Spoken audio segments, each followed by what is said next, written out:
স্বাগতম জনাইছো এইখন ইউটিউব চ্যানেল। আজি আমি জেএনবিএসটি সিৰিজৰ ডে 1 স্টাৰ্ট কৰিম। ডে 1 ঠিক আছে। সোয়া তিনিটা খণ্ড থাকিব আমাৰ পাটিগণিত, মানসিক যোগ্যতা আৰু কি ভাষা জ্ঞান। প্ৰথমে আমি পাটিগণিত পঢ়িম। তে পাটিগণিতৰ ফাৰ্স্ট যেটো টপিক বিষয় যেটো সংখ্যা আৰু গণনা। সংখ্যা আৰু গণনা। প্ৰথমে আজিৰ ভিডিওখনত আমি কি চাম, ইয়াৰ ইন্ট্ৰোডাকশন ভূমিকাখন চাম, ইয়াত কি কি ডেসক্ৰিপশন আছে হেবোৰ আমি চাম। ঠিক আছে। নেক্সট ভিডিও যেটো আহিব তাতে আমি অনুশীলনী অৰ্থাৎ এক্সাৰসাইজবোৰ কৰিম। তাৰ পাছত আমি কি পিওয়াইকিউ অৰ্থাৎ পূৰ্বৱৰ্তী প্ৰশ্নৰ উত্তৰসমূহ চাম। ঠিক আছে। তো বলা আমি আৰম্ভ কৰোঁ। ইয়াতে প্ৰথমে কি কৈছে, দশমিক প্ৰণালীত কোনো সংখ্যা প্ৰকাশ কৰিবলৈ 10টা সংখ্যা ব্যৱহাৰ কৰা হয়। কিমানটা সংখ্যা? 10টা সংখ্যা। যেহেতু আমি জানো যে সংখ্যা কেইটা হৈছে 0 1 2 3 4 5 6 7 8 9। ঠিক আছে। এতিয়া স্বাভাৱিক সংখ্যা আৰু পূৰ্ণ সংখ্যা কি? স্বাভাৱিক সংখ্যা কি? গণিবৰ বাবে আমি কাউন্টিং কৰোঁ, যেটো গণিবৰ বাবে ব্যৱহাৰ কৰা সংখ্যাবোৰ যেনে 1 2 3 4 ইত্যাদিক স্বাভাৱিক সংখ্যা বুলি কোৱা হয়। আমি কাউন্টিং গণিবৰ বাবে যিবোৰ সংখ্যা ব্যৱহাৰ কৰোঁ সেইবোৰকে কি কোৱা হয়? স্বাভাৱিক সংখ্যা। এতিয়া আটাইতকৈ সৰু স্বাভাৱিক সংখ্যাটো হৈছে কি? 1। যেহেতু আমাৰ আৰম্ভ 1ৰ পৰা হ'ল, স্বাভাৱিক সংখ্যাটো আৰম্ভ আমাৰ কিহৰ পৰা হৈছে? 1ৰ পৰা হৈছে। তেনে আটাইতকৈ সৰু স্বাভাৱিক সংখ্যাটো কি হ'ব? 1 হ'ব। ঠিক আছে, বুজি পালা এখন। এতিয়া আহি যোৱা পূৰ্ণ সংখ্যা। পূৰ্ণ সংখ্যা কি কৈছে? শূন্যৰ সৈতে স্বাভাৱিক সংখ্যাবোৰক পূৰ্ণ সংখ্যা বুলি কোৱা হয়। স্বাভাৱিক সংখ্যাটো আছে, তাৰে লগত যদি আমি শূন্যটোকো ইনক্লুড কৰোঁ তেনেহলে কি হৈ যাব? পূৰ্ণ সংখ্যা। তেনেহলে আটাইতকৈ ক্ষুদ্ৰতম আটাইতকৈ সৰু পূৰ্ণ সংখ্যাটো কি হ'ব? 0। আটাইতকৈ সৰু পূৰ্ণ সংখ্যাটো কি? 0। ঠিক আছে। এতিয়া কি কৈছে, সদায় মনত ৰাখিবা আটাইতকৈ সৰু স্বাভাৱিক সংখ্যাটো হ'ল 1 আৰু আটাইতকৈ সৰু পূৰ্ণ সংখ্যাটো হৈছে 0। ঠিক আছে। বৃহত্তম স্বাভাৱিক সংখ্যা আৰু পূৰ্ণ সংখ্যা নাথাকে, যেহেতু আমাৰ ইনফাইনাইট হৈ যাব। সেইকাৰণে কি আটাইতকৈ ডাঙৰ পূৰ্ণ বা স্বাভাৱিক সংখ্যা নাথাকে। বুজি পালা এখন। লাষ্ট পইণ্টটো চোৱা, প্ৰতিটো স্বাভাৱিক সংখ্যাই পূৰ্ণ সংখ্যা। প্ৰতিটো স্বাভাৱিক সংখ্যাই কি? পূৰ্ণ সংখ্যা। কিন্তু পূৰ্ণ সংখ্যা 0 স্বাভাৱিক সংখ্যা নহয়। পূৰ্ণ সংখ্যাত যেহেতু আমাৰ 0 আছে আৰু স্বাভাৱিক সংখ্যাৰ কি আমাৰ 0 নাই, তেনেহলে সকলো পূৰ্ণ সংখ্যা কি স্বাভাৱিক সংখ্যা নহব, কাৰণ 0টো আমাৰ স্বাভাৱিক সংখ্যাত নাই। ঠিক আছে। এতিয়া আহি যোৱা কিছুমান আৱশ্যকীয় পদ। কিছুমান আৱশ্যকীয় পদ ইংৰাজীত কি? টাৰ্ম। এতিয়া চোৱা অংক। অংক চোৱা, অংক ইংৰাজীত কোৱা হয় ডিজিট। কোনো সংখ্যা প্ৰকাশ কৰিবলৈ আমি 0 1 2 3 4 5 6 7 8 9 10টা কিমানটা মুঠ 10টা চিহ্ন ব্যৱহাৰ কৰোঁ। এই চিহ্ন কেইটাক অংক বোলে। মানে 0ৰ পৰা 9 লৈকে এটা এটা যে আমি চিহ্ন ব্যৱহাৰ কৰোঁ এইবোৰ কি কোৱা হয়? অংক বা ডিজিট। ইংৰাজীত ডিজিট কোৱা হয়। এতিয়া চোৱা 2 নম্বৰত ৰাশি। ৰাশিটো কি? একোটা সংখ্যাক নিৰ্দেশ কৰা অংকবোৰৰ গঠক ৰাশি। তাৰমানে কেইটামান অংক যেতিয়া একেলগ কৰি আমি কি কৰোঁ? সংখ্যা লিখোঁ, যেনেকুৱা 4 7 3, এইটো কি কোৱা হ'ব? ইয়াক ৰাশি বুলি কোৱা হ'ব। ঠিক আছে। এবাৰ চিহ্নাঙ্কন। চিহ্নাঙ্কন কি হৈছে? সংখ্যা এটা চিহ্নৰে প্ৰকাশ কৰাকে চিহ্নাঙ্কন বলা হয়। চিহ্নাঙ্কন মানে কেনেকুৱা? 1 2 3 4 5 এনেকুৱা চিহ্নৰ দ্বাৰা সংখ্যা যদি আমি বুজাও সেইবোৰক কি কোৱা হ'ব? চিহ্নাঙ্কন। 4 নম্বৰ চোৱা কি? গণনা। এটা সংখ্যা শব্দত প্ৰকাশ কৰাকে গণনা বলা হয়। তাৰ মানে কি? সাপোজ 5 5টো যদি আমি কি 5 লিখো, 5 এটো কি আমি শব্দত প্ৰকাশ কৰিলো, বা 15 এটো আমি যদি শব্দত লিখো এটো কি হৈ যাব? আমাৰ গণনা হৈ যাব এটো। ঠিক আছে। এতিয়া গণনা প্ৰণালী মানে নাম্বাৰ কাউন্টিং সিস্টেম, যেটো সচৰাচৰ ব্যৱহাৰ কৰা দুটা গণনা পদ্ধতি আছে।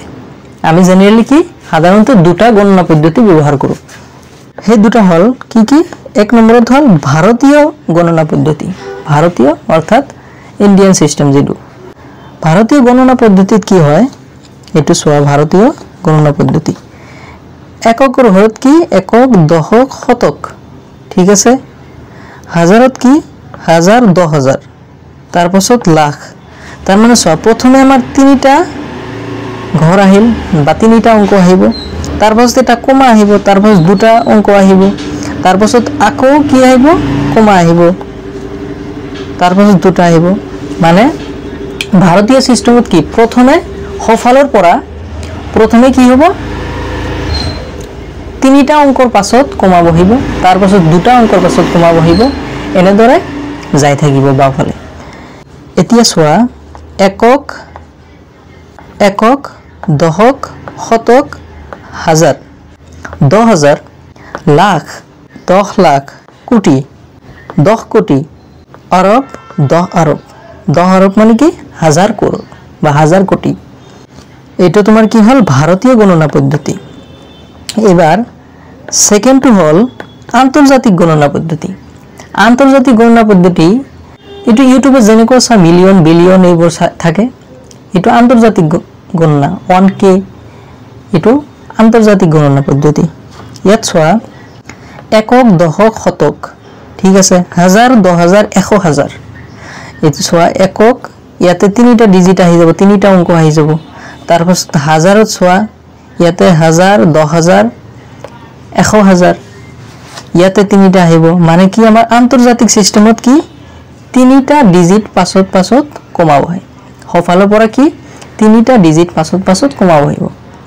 ঠিক আছে এটা সোৱা একক দশক শতক হাজাৰ 10000 100000 নিযুত মিলিয়ন যেটো হেতু নিযুত 10 নিযুত 100 নিযুত তাৰ পাছত বিলিয়ন আহি গল মানে 1000 মিলিয়নত 1 বিলিয়ন হৈ যায় 10 বিলিয়ন 100 বিলিয়ন এবাৰ 100 বিলিয়নৰ পাছত কি 1000 বিলিয়নত হৈ যায় ট্ৰিলিয়ন 10 ট্ৰিলিয়ন 100 ট্ৰিলিয়ন এইদৰে আগফালে যাই থাকে এতিয়া অপৰত সংখ্যাটো এনেদৰে লিখা হয় 745 কি কৈছে এনেদৰে পঢ়া হয় 745 নিযুত মানে ইংৰাজীত কলে কি হ'ব 745 মিলিয়ন 896325 ইয়াতে সোৱা কি কৰিছে তিনিটা অংকৰ পাছতহে কমা দিছে আন্তৰ্জাতিকত কি হয় তিনিটা অংকৰ পাছত কমা বহি যায় ঠিক আছে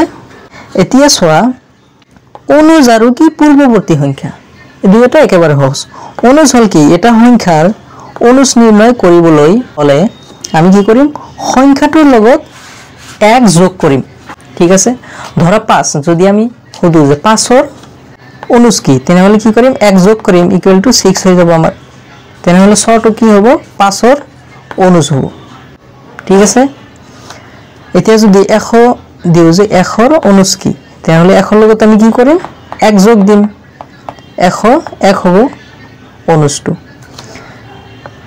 যোগ কৰা উদাহৰণ স্বৰূপে ইয়াতে উদাহৰণ দিছে এতিয়া পূৰ্ববৰ্তী মানে কি ইয়াৰ আগত সাপোজ 100 যদি দিও যদি হদু ইয়াৰ পূৰ্ববৰ্তী কি তেনেহলে আমি কি কৰিম 100ৰ পৰা 1 মাইনাস কৰিম 1 বিয়োগ কৰিম তেনেহলে 99 হৈ যাব বুজি পালা 1 বিয়োগ কৰিলে এটা সংখ্যাৰ অগ্ৰজ নিৰ্ণয় কৰিবলৈ হলে সংখ্যাটোৰ পৰা 1 বিয়োগ কৰিব লাগে 1 বিয়োগ কৰিব উদাহৰণ স্বৰূপে ইয়াতে কি দিছে 4 কোটিৰ পৰা পূৰ্ববৰ্তী সংখ্যাটো হৈছে ইয়াতে কি কৰিছে সিধা 1 যদি তুমি বিয়োগ কৰা এটো আহি যাব যেনেহলে আজি আমি কি চালো ডিয়নত স্বাভাৱিক সংখ্যা চালো স্বাভাৱিক সংখ্যা গণিবৰ বাবে ব্যৱহাৰ কৰে যিমানবোৰ সংখ্যা থাকে হেবোৰক আমি কি কও স্বাভাৱিক সংখ্যা কিহৰ পৰা আৰম্ভ হয় 1ৰ পৰা আৰম্ভ হয় ইনফাইনাইট লৈকে তেনেহলে আটাইতকৈ সৰু স্বাভাৱিক সংখ্যাটো আমাৰ কি 1 তাৰ পাছত আহিল পূৰ্ণ সংখ্যা কিহৰ পৰা আৰম্ভ হয় 0ৰ পৰা কিমান লৈকে ইনফাইনাইট আটাইতকৈ ডাঙৰটো নাথাকে মানে 0ৰ পৰা আৰম্ভ হয় এতিয়া ইয়াতে এটা কি স্টেটমেন্ট আছিল যে সকলো স্বাভাৱিক সংখ্যাবোৰ পূৰ্ণ সংখ্যা, কিন্তু সকলোবোৰ পূৰ্ণ সংখ্যা স্বাভাৱিক সংখ্যা নহয়, কাৰণ ইয়াত কি আছে পূৰ্ণ সংখ্যাত শূন্য আছে। শূন্য থকাৰ বাবে সকলোবোৰ পূৰ্ণ সংখ্যা আমাৰ স্বাভাৱিক সংখ্যা নহয়। বুজি পালা এখন? এতিয়া তাৰ পাছত আমি কি চালো অংক মানে ডিজিট যিটো। তাৰ পাছত ৰাশি চালো আমি। অংক ব্যৱহাৰ কৰি যে আমি সংখ্যা লিখো সেইবোৰক কি কোৱা হয় ৰাশি। তাৰ পাছত চিহ্নাঙ্কন, চিহ্নৰ দ্বাৰা যিবিলাক আমি গণনা কৰো সেইবোৰক কি কোৱা হয় চিহ্নাঙ্কন। তাৰ পাছত গণনা কি আমি যেতিয়া শব্দত প্ৰকাশ কৰো তেতিয়া আমি সংখ্যাটো কি গণনা বুলি কোৱা হয়। তাৰ পাছত ভাৰতীয় গণনা পদ্ধতি, আমি কি ভাৰতীয় গণনা পদ্ধতি চালো। ইয়াত কি আছিল প্ৰথমে তিনিটা অংকৰ পাছত কমা বহিব সোঁফালৰ পৰা, তাৰ পাছত দুটাৰ পাছত কমা বহিব, তাৰ পাছত দুটা এনেদৰে যাই থাকিব। একক, দশক, শতক, হাজাৰ, 10,000, তাৰ পাছত লাখ, 10 লাখ, তাৰ পাছত কোটি আহিব, 10 কোটি আহিব, এনেদৰে আগবাঢ়ি যাই থাকিব। আৰু আন্তৰ্জাতিক গণনা পদ্ধতি যিটো ইন্টাৰনেশ্যনেল কাউন্টিং সিস্টেম, ইন্টাৰনেশ্যনেল সিস্টেমত আন্তৰ্জাতিক সিস্টেমত কি হয় তোমাৰ সোঁফালৰ পৰা তিনিটা ডিজিট, তিনিটা অংকৰ পাছত কি কমা বহিব, তাৰ পাছত তিনিটা এইদৰে যাই থাকিব। কেনেদৰে একক, দশক, শতক, তাৰ পাছত হাজাৰ, 10,000, 100,000, তাৰ পাছত নিযুত, 10 নিযুত, 100 নিযুত, তাৰ পাছত হল বিলিয়ন, 10 বিলিয়ন, 100 বিলিয়ন, তাৰ পাছত হল ট্ৰিলিয়ন, 100 ট্ৰিলিয়ন, 10 ট্ৰিলিয়ন, 100 ট্ৰিলিয়ন, এইদৰে যাই থাকিব। তাৰ পাছত আমি কি পঢ়িলো অনুজটো কি হয় যিকোনো সংখ্যাৰ বা যিকোনো অংকৰ যদি অনুজ সোধে তাৰ লগত আমি কি কৰিম 1 যোগ কৰিম, যেটো সংখ্যা পাম সেইটোই কি আমাৰ অনুজ হ'ব। আৰু যদি পূৰ্ববৰ্তী সংখ্যা হতে তেনেহলে আমি কি কৰিম 1 বিয়োগ কৰিম। বুজি পালা এখন? তেনেহলে আমি কিমানটা চালো দেওনত 1 2 3 4 5 6টা তোমাৰ আমি যেতিয়া অনুশীলনী কৰিম এইবোৰ জৰুৰী হ'ব। ঠিক আছে, তেনেহলে সকলোকে ধন্যবাদ ধৈৰ্য সহকাৰে চালা। এতিয়া নেক্সট ভিডিঅ'ত আমি কি কৰিম ইয়াৰ অনুশীলনীবোৰ চাম। যি কাৰণে ইমানেই ধন্যবাদ।